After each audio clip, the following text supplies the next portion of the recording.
Pero may mga parating bus ngayon. Papalift ko na yung ano eh. Kasi nakasuspend eh. Pero pinapacheck ko yung kalsada. So paano? Aguray da? Pabila lang tingwan sir, di bus. Bus? Yes, sir. Just to make sure na ano, para Yes, sir. makasakay sila.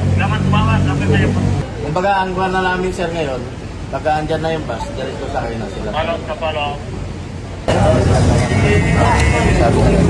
Oo, sir. Magbigay rin kami kahapon sir, tanghali yan, sa kahapon na. Sabi na lang, hindi mag-supply. So, stranded kayo, tata? Malibot medical man, sir. Minupad medical man? Natulog ka. Ito kayo naturog din? Ayun, sir. Pinapaaral ko kung pwede nang i-lift yung suspension. Pero, kailangan namin i-check yung kalsada.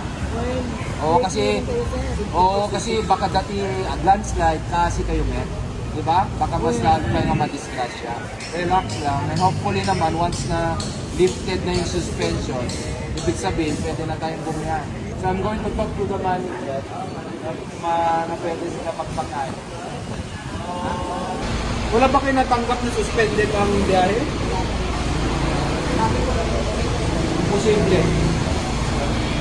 So nasuspend ko kahapon, nasuspend lang sa LTFR din mga provincial schools eh. Kawawa yung mga tao. Ha? Konting case lang. May suspension kasi ang PUV trips dahil sa bagyo. Pinapalift ko na, pero pinapacheck ko yung mga kalsada kapag clear na, especially landslide, di ba? Pag-issue kami ng lift ng suspension para makabiyahe tayo. Ha?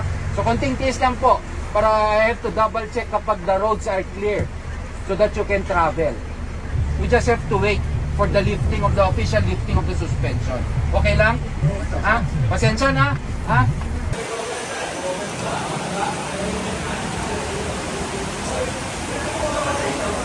Mismo. Yan lang siya dito. Yan lang. Pero mabilis lang na. Mabilis lang. Kinabahan nga ako eh. Reported naman sir sa control yun. Pero at least malayo talaga. At saka hindi naapektuhan yung structural integrity. Layo eh.